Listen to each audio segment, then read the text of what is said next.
Na busca pela compreensão da nossa existência, filósofos como Maurice Merleau-Ponty exploraram a fenomenologia da percepção. Somos seres temporais e espaciais, capazes de sentir o tempo e perceber as dimensões, cores e qualidades do mundo ao nosso redor. Para Merleau-Ponty, o corpo é o módulo fundamental do ser no mundo. Já David Harvey expande essa reflexão ao abordar a experiência virtual, descrevendo-a como atopia, que seria a ausência de espaço, e a acronia, que seria a ausência de tempo.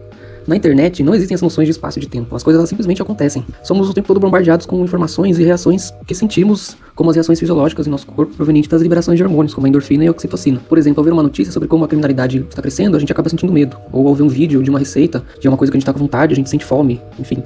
Como dizer que a gente está vivendo dentro desse mundo, né? Conforme a gente evolui, também a gente evolui e passa da época do trabalho em massa para a era do consumo em massa, né? O que antes era simbólico, hoje é um signo, né?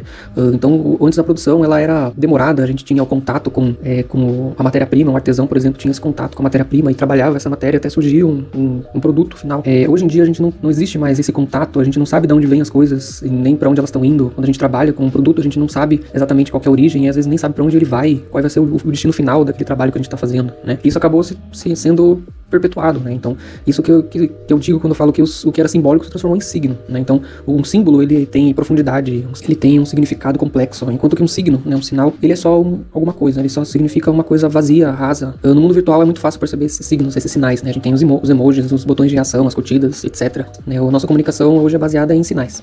E na educação, né, o mundo virtual, ele acaba oferecendo essa percepção ampliada, né, do nosso entorno. Então, no mundo virtual, né, quando a gente fala de educação, na minha percepção, acho que o mundo virtual ele pode facilitar muito a educação, principalmente considerando que o mundo virtual ele oferece uma versão estendida da realidade, né? Ou seja, uma realidade aumentada.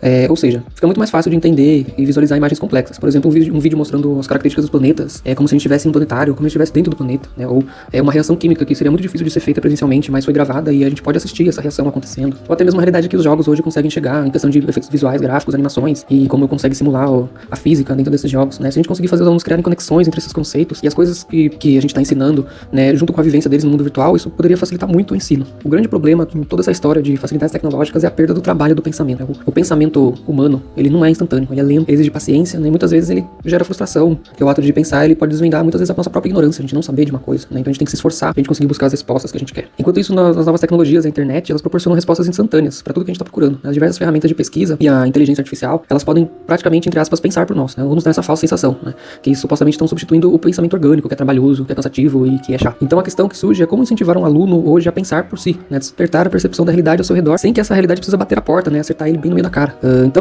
Nós professores, a gente mergulha nesse desafio, então, de criar uma educação que estimule o pensamento, que faça o aluno perceber a realidade à sua volta, não apenas como sinais instantâneos, mas como uma experiência significativa, né? Que exige tempo, paciência e reflexão.